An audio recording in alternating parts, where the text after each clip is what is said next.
Let me congratulate you for holding this Congress and within its framework giving a voice to the people like us that otherwise international community we do not have this voice, and we really appreciate this one. And especially wants to thank because I have been in contact with the Radical Party for many years and I've used its good office for many events. And here I have to thank Marco Panello and Marco Parduccia and Marco Capato. All of them have been kind to us to hold the conferences, different conferences, both in Brussels and in Rome. As we know, in many years, where I come from Middle East, and as it was mentioned here that I'm Baloch, and Balochestan is divided between Iran, Pakistan, and Afghanistan.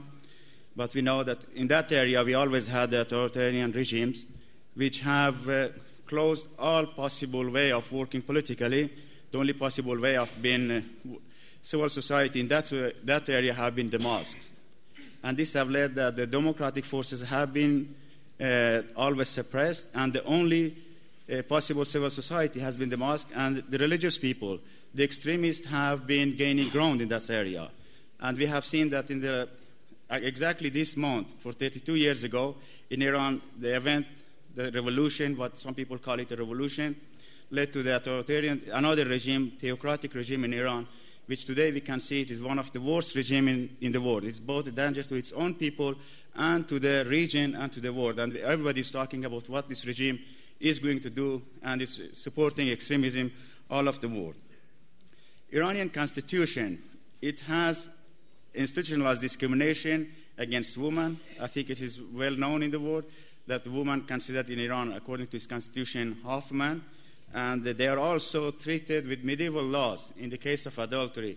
As we saw that the case of the woman like Ms. Ashtiani, who was sentenced to death by stoning, but fortunately international outcry led to that, at least her stoning, they said for the time being they are not going to do that one. And this shows that if international community together raises voice against, especially if one people, Iranian government also could be pressurized and change his mind in some cases, at least not always, but sometimes it can do it.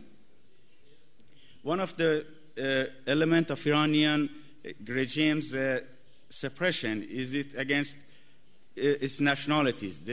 As I mentioned, Iran is a country where there are different people living, Baloch, Kurd, Turk, Arab, and Lur.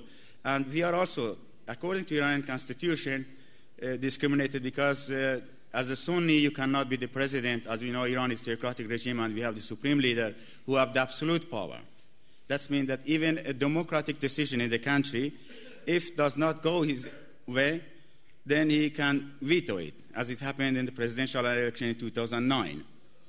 He didn't want the person that, although he has been the prime minister before, and it has been voted, but he didn't like it and he vetoed. Although I have to say here that we never supported that Mousavi becoming president of Iran. We have seen him for 8 years in Iran as prime minister, and at the time when he was prime minister, there were more killing in Iran than any time in its history. So it is not for us, but at least he didn't even respect its own institution, the supreme leader, and instead gave the presidency to Mr. Ahmadinejad, and then as we saw that some people who have voted for Mousavi came out and claimed that we want our vote back. As you can see, Iranian government is investing Iranian wealth. Iran is somehow, they say it's a rich country because it has oil and gas, and this money is mostly invested in the armed forces and security forces. And beside the regular army and security forces, Iran also have the Revolutionary Guard and the paramilitary forces, Basij, which are indoctrinated religiously. And they are the force that benefiting most economically in Iran from the current regime. And they support the regime because they benefit in many ways from this regime that is in the government in Iran today. And the Revolutionary Guard is also the organization that supports international terrorism. And it is one of the organizations that creating so many difficulties both in Lebanon, in Afghanistan, in Iraq, and of course in the Europe. At the time, we even have assassinated the political leader, like the Kurdish leader, Mr. Qasimlu, and Sharaf Kandi, one of them in Austria and one of them in Germany. But unfortunately, the European Union also did not react in those cases. They just, after some times, they leave it in the side. as we can see, the ambition of this regime is both a danger to its own people, to the region, and to the entire world. And the regime uses all kinds of methods of suppression against the people in Iran, both execution, extrajudicial killings, and the extrajudicial killings especially happening in our area, in Bluchistan and Kurdish area and Arab region, which are also border regions of Iran. But with all this suppression that's happening in Iran, we do not see a united opposition, because in a dictatorship you cannot work freely as an opposition, as we can have it in Iran. And Iran is also, because it's a diverse country with different ethnic groups, this has not been very good for building a good coalition.